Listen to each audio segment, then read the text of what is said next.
Hello mummies. तर बाळ जन्माला आल्यानंतर पहिल्या 1 ते 2 आठवड्यामध्ये बाळाचं वजन हे थोडंसं कमी होत असतं.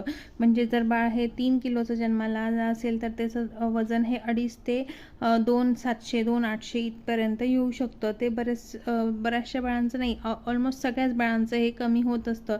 त्यासाठी बरेच कारणं कारणीभूत असतात. जसं की बाळ जन्माला जेव्हा येतं तेव्हा बाळाची जी वरची त्वचा असते, अतिरिक्त पाणी असतं बाळाच्या शरीरातलं, ते निघून जात असतं. बाळाला सू व्हायला सुरुवात होत असते.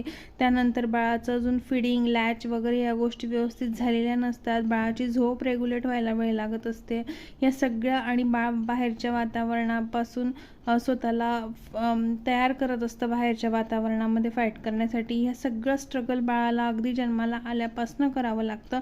आणि ह्या सगळ्या प्रोसेसमध्ये बाळाचं थोडंसं वजन हे कमी होतच असतं. पहिले 1 ते 2 आठवडे ही प्रोसेस अगदीच नॉर्मल आहे, परंतु त्यानंतर बाळाचं वजन हे वाढतच राहिलं पाहिजे. ते नंतर कमी व्हायला नको, ह्याकडे तुला लक्ष द्यायचं आहे. आणि बाळाचं वजन हे लवकरात लवकर नॉर्मल येण्यासाठी बाळाला व्यवस्थित फीड करायचं आहे, बाळाला झोपेसाठी प्रोत्साहित करायचं आहे, बाळाला व्यवस्थित कम्फर्टेबल ठेवायचं आहे. आणि ह्या गोष्टीचं टेन्शन मात्र अजिबात घ्यायचं नाही आहे की बाळाचं वजन कमी झालं म्हणून. पहिले 1 ते 2 आठवडे हे अगदीच नॉर्मल आहे. उलट तू टेन्शन घेतल्याने तुझं दूध कमी येऊ शकतं, बाळाला त्याच्यामुळे त्रास होऊ शकतो, बाळाला फिडिंग कमी जाऊ शकतं, दूध कमी जाऊ शकतं आणि त्यामुळे बाळाचं न्यूट्रिशन तसंही कमीच होईल. त्याच्यामुळे टेन्शन घेऊ नको आणि अशाच हेल्दी पॅरेंटिंग टिप्ससाठी आपल्या चॅनलला सबस्क्राईब करायला मात्र विसरू नको. थँक्यू.